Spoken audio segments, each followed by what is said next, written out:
Hey everyone, and welcome to the In-House Podcast, where tastemaker fashion goes digital. Today we're joined by Unicorn151, aka Killer Kurt Cobain, the OG of Jersey Club movement, and the entrepreneur running East Orange, New Jersey. Unicorn, welcome to the show. What's good, my guy? Thank y'all for having me, man. Shout out to In-House. In here. Yeah, happy to have you. Super excited to have you on. Obviously, New Jersey is having a really big moment right now in music. Jersey club music specifically is getting picked up stylistically by people like Lil Uzi Vert, Drake, all sorts of people all over the map. But before we get really into who you where you've gone with this movement, what you've done with your brand, we want the people to get to know you a little bit first. Right. So you've been making music for at least 14 years from what we can see from your YouTube. Right. How did things all get started for you? Yo, it really all got started just being in my neighborhood. We would hear these beats. And I never really took music seriously or nothing like that. I never had been to a studio before. But we went to the Meadowlands Fair and did its karaoke booth. And I was just screaming out my hood over the beat, we from down the hill, down the hill, down the hill.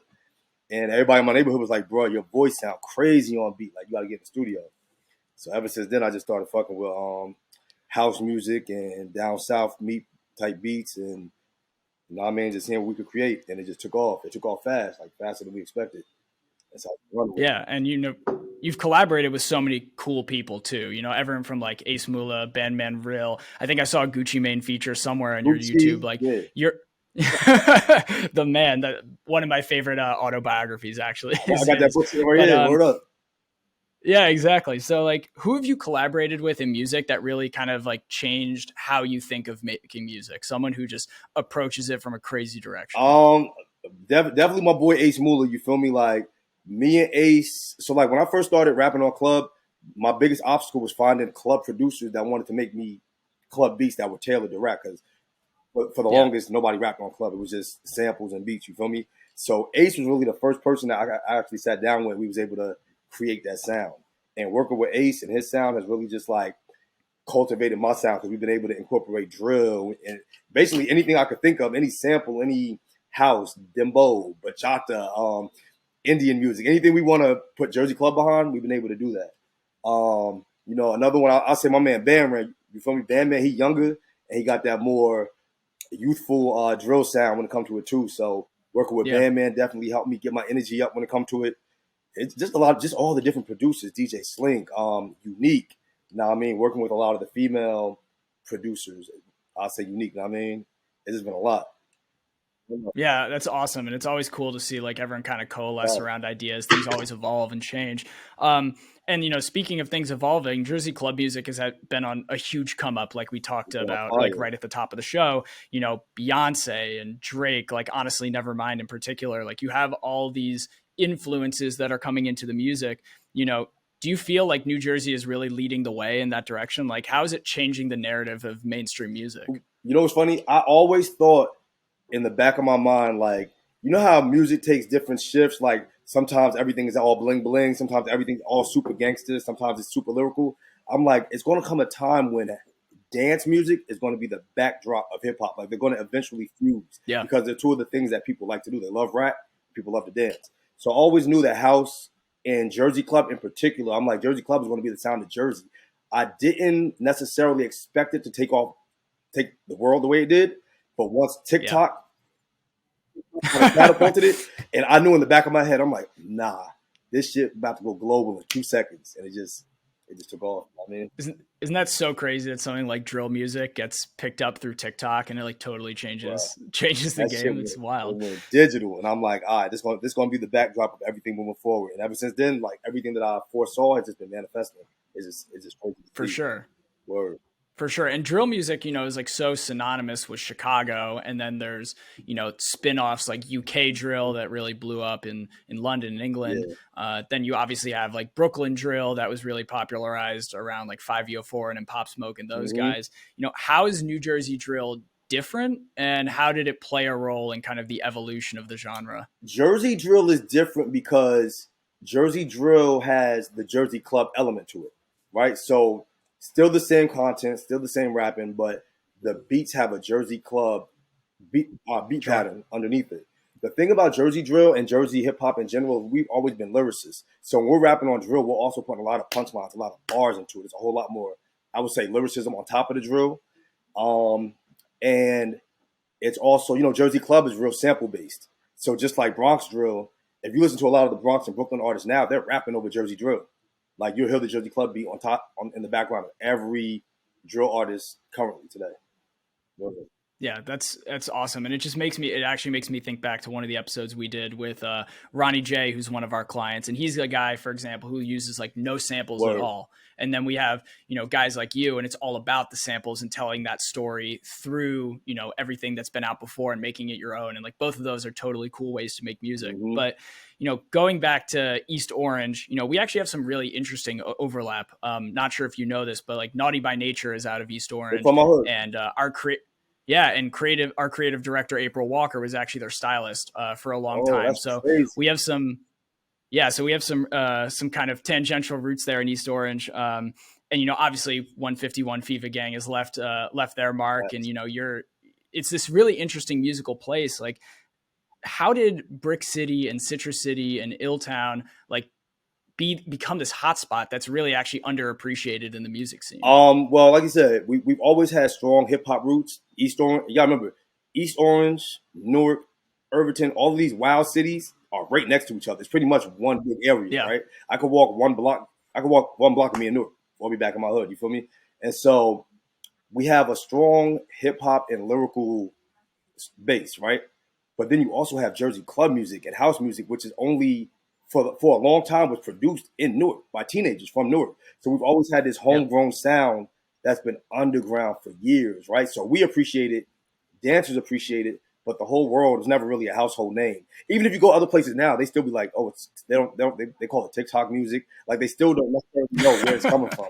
But we've always had this special thing, and I think that before I tried to introduce it as something where you could be an artist of it, we always just kind of underappreciated it because we had it. It was in our backyard. We could always enjoy it, but we didn't understand that the whole world was going to enjoy it. You know what I mean?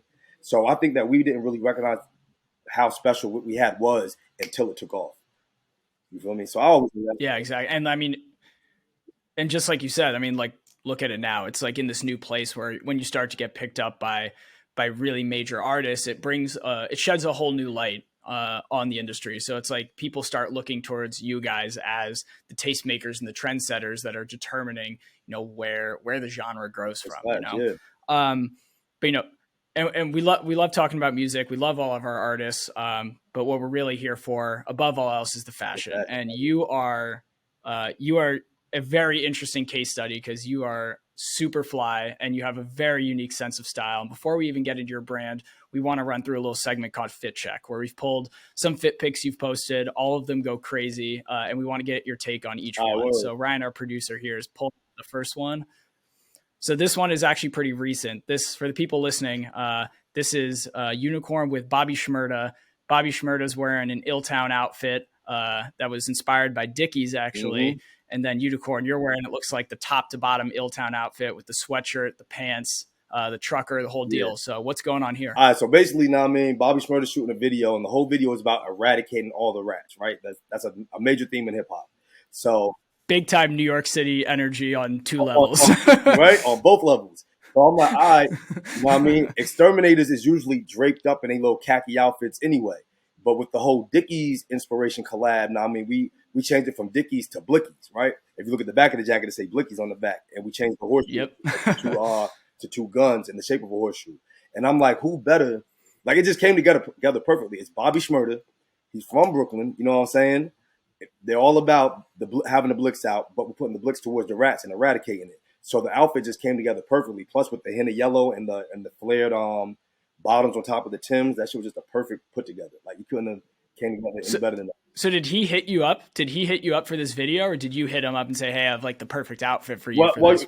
How'd that come to be? I also work with Secret Society, which is our film crew, and Secret Society's Hendrix. We shoot a lot of the videos for Bobby and Dusty. Like a lot of the drill videos, we get commissioned to do that anyway. So it's like if they need a certain look, Nimmy and them know to call me like, "Hey, bro, we need this.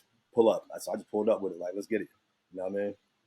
I love that. So we're going to hit the second one right here.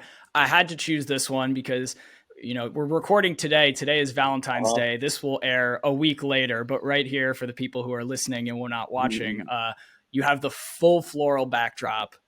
This is like, you talk about TikTok energy. Like this is big time TikTok energy, but you're dripped in this crazy outfit. I can't exactly tell where this is from, but looks like kind of a cashmere cardigan game going on. With the black jeans. What's going on here? So a lot of people might not know this about me, but I was the person who invented the COOGI ski mask for COOGI brand.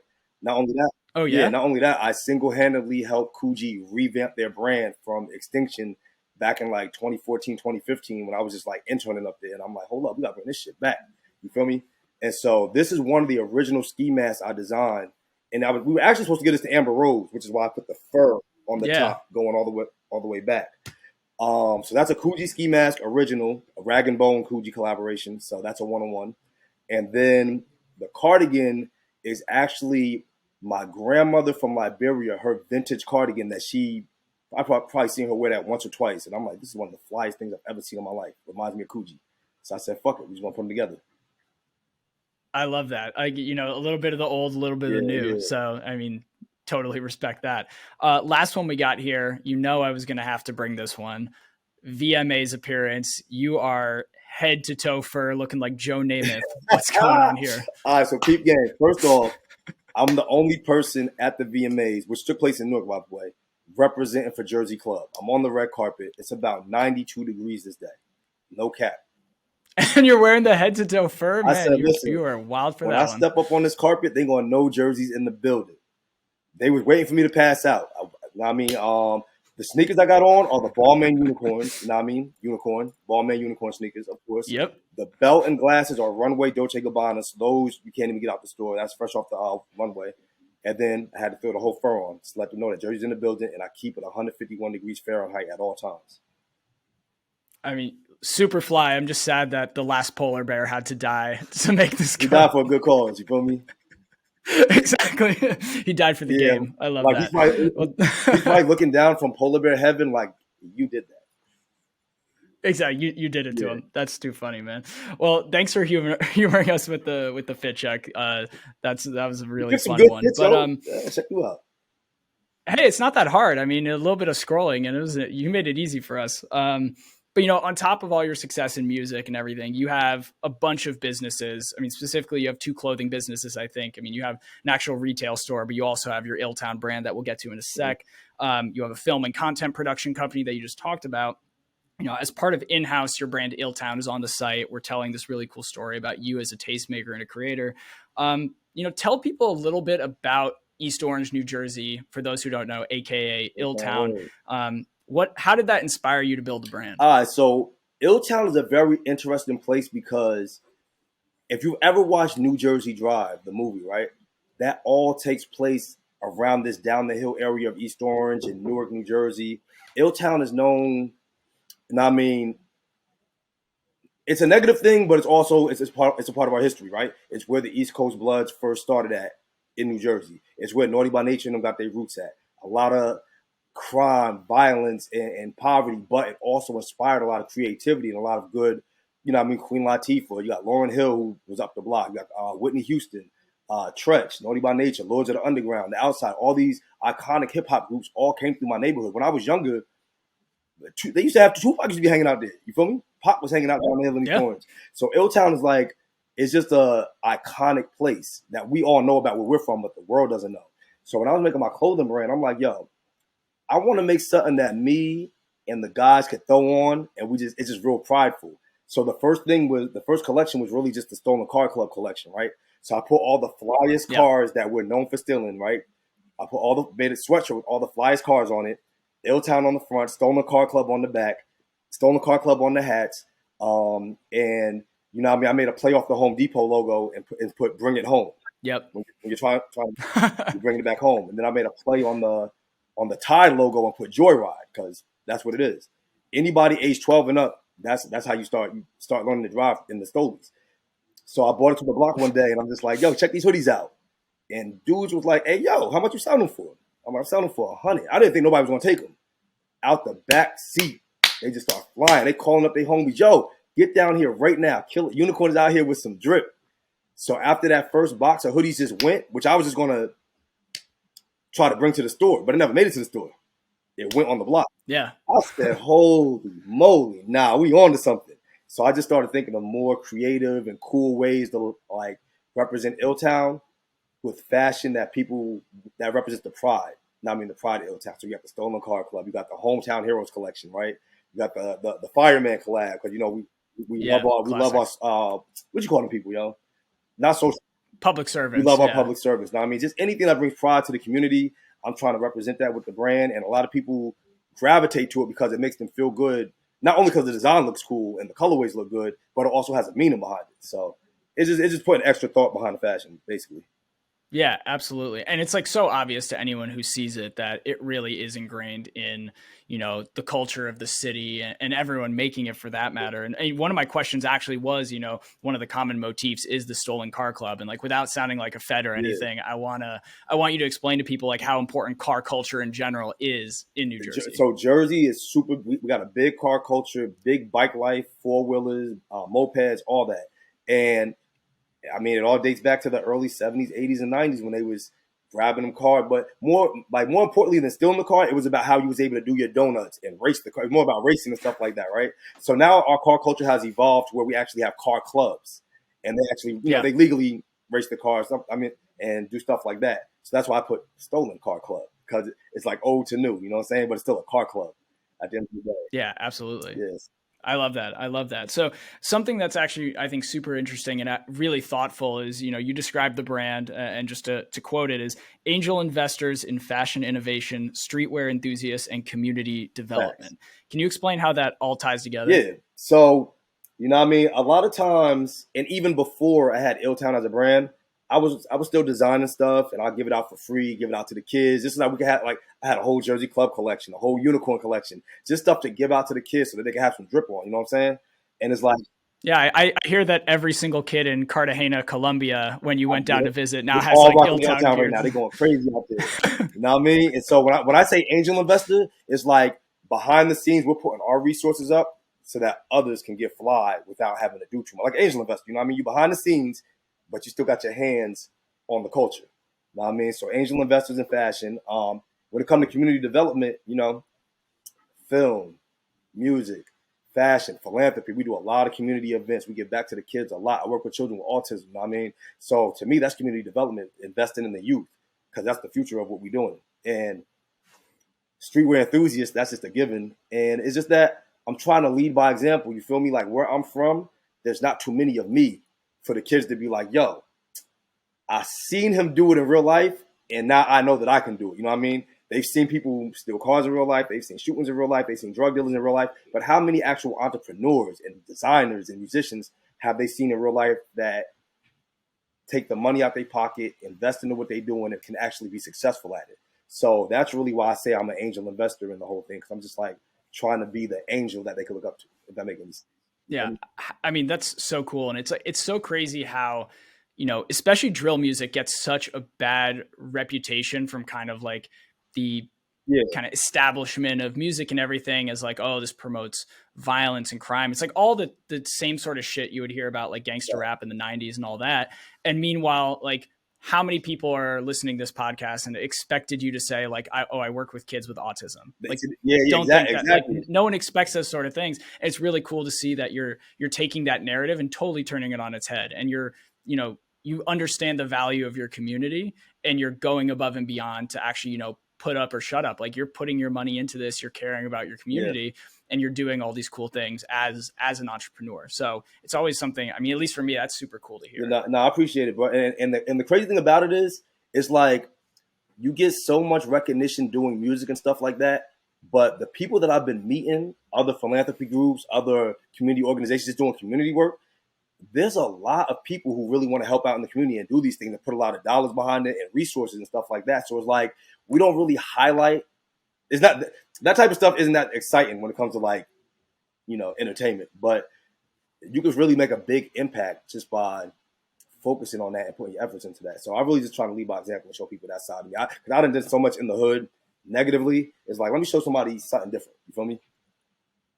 Yeah, exactly. It's all about, it's all about perspective in that Yeah, sense. But so what's next for you on the music side? What's next for the brand? Like, where does everything go from here? Because like we talked about in the earlier part of the show, like there is this tidal wave growing behind Jersey club music. yeah. There is this kind of more mainstream acceptance. What does that mean for you as an artist? And what does that mean for you as an entrepreneur, as the leader of this brand? So, with the surgeons, and I'm talking about a huge surgeons of Jersey Club. I've been doing a lot of stuff behind the scenes, so I'm working with a lot of international artists.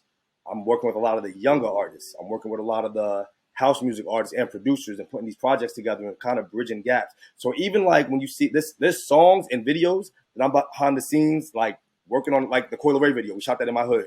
We made sure that about to catch another flight, apple bottom make a more flight. We shot that in my hood. I made sure we had all the dancers that mattered there. I made sure everything went smooth so that they could present that to the world in the correct light. You know what I mean? So I'm really just For sure. I'm really just working on projects and curating the Jersey Club sound. You know, Spotify has given us an official genre and playlist now that my man DJ Slink is. Oh yeah? Yeah, and I'm working with Slink. There you I'm go. working with DJ Slink now. So Slink is curating Jersey Club playlist for Spotify. We got Jersey drill artists in France, Italy, Egypt. Know what I mean? And I'm just bridging those gaps. I'm also working on my own independent projects. A lot of people don't know this, but I've never dropped an album. Like a full album, I've never dropped. You know what I mean? I've done some like EPs and a whole lot of singles, but I've never dropped a full album myself. So I got 3 albums completed. Those will be coming out soon. We're just working on rollout. And aside from cultivating Jersey Club, we're also doing a lot with the brand. You know what I mean? Collabs, putting out more, scaling the brand so that we can touch more stores and more demographics and stuff like that. I mean, it's a lot, but the music has really helped give us a nice catapult to be able to even achieve all these things. Yeah, of course. And definitely, I mean, having 3 albums in the back pocket definitely doesn't hurt. That's like like future level kind of work ethic there to put those all together. And as for the brand, I think it's one of those things that really, it just builds on the momentum of the music. So you have this, it's always cool to have something that's not merch. It's like actually meaningful. It has something behind it. And that's always the brands that we look for. Mm-hmm. So when you look at your collabs list, definitely keep us on speed dial for that one. Listen, y'all my guys, man. You feel me? Y'all are one of the first people that reached out to me to even do this type of collab with a website. You know what I mean? Yeah, absolutely. And I mean, it makes sense. Like we're always about telling stories about tastemakers who are, multi-hyphenates. You're a musician, but you're also an entrepreneur, and you're also a designer, mm-hmm. and you're a creative. And, those are the kind of stories we always want to uplift and we want to tell. But before we go here, we want to move to our last segment called Spin the Wheel. A lot of things on this list are somehow connected to you and your life, New Jersey, whatever it might be. So we're going to have our producer, Ryan, here, give it a spin, and you give us the rundown. Sound good? Got you. All right, let's see what we get here. And I always tell my guests, I always have a preference on what I have, so we'll see if I get it. All right, so the club. So my question here is, like, what is your go-to club move when you're not performing, right? Are you a bottle service guy? Are you just coming through to dance? Like, what's going on? I don't really care too much for bottle service because they make us pay ridiculous prices, right? So if I'm hosting, I tell them to bring me bottles. But definitely when I'm in the club, I need my hookah and I need my section full of ponies. For those who don't know, ponies are the baddest of the shorties. Section, you feel me? That's all I need, yo. As long as I got me a drink, some smoke, and some beautiful women around me, we Gucci for the night. We are good. That's a good night. And so what's the deal when you're performing? What do you like to do when you're performing? Now, if anybody ever seen my show was a production. We always got a lot of, we got whole choreographies and dancers. So my performance is pretty much the same thing.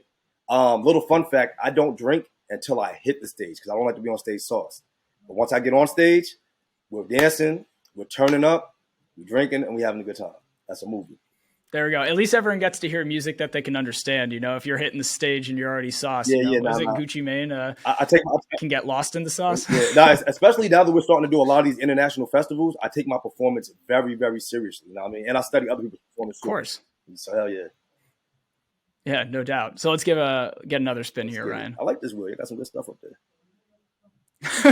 Hey, if there's any you want to talk about, we don't land on it, like, be my guest. This is the one I wanted because so for everyone listening at home, it's Trippie Redd. This one is so funny to me because you get mistaken for Trippie Redd all the time. All the time. And I have to hear like some stories about this, because I know you call people out on Yeah, Twitter yeah. all the time when you get mistaken for Trippie Redd. But yeah, what's the deal Yo, with this? so New Jersey Shade Room, doing the Coil Ray video shoot, they thought Coil Ray and Trippie Redd got back together. It was me and her. You feel me? But even when I'm like, even especially if I'm in LA, oh my God. When I go to LA, I get Trippie Redd or what's the other dude? Ty Dolla $ign all the time. It's just the dreads and the shades. Plus, I used to wear a grill all the time too. You feel me? Yeah, but isn't that a Jersey thing to start out with? That's like a big time Illtown thing, is the dreads and the grill. Yeah. So I don't know. you know, you're just doing your thing. So that's super funny. Okay, I want one more spin, Ryan. I want one more spin. Get it.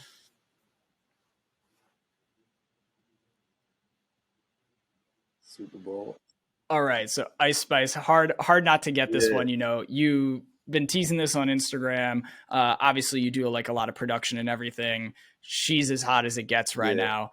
Tell us what was going on in some of the things you've been teasing recently. I mean, as y'all know, you feel me? Her and Skelly Bang and J.I. the Prince and B-Love and them, they've been shooting a lot of content in Newark. They were down in Newark, so you know what I mean? I was down there making sure everything goes smooth, you know what I mean? And, you know what I mean? Just connecting the dots as usual. If you've listened to her last project that just dropped recently, you'll notice there's some club music on there. You feel me? So I'm just out here. There you go. Just sprinkling a little influence in there. Leaving Jersey Club on the map. Yeah, you feel me? But that's the homie. Ice Spice, Lola Brooke, now I mean, those are the homies right now.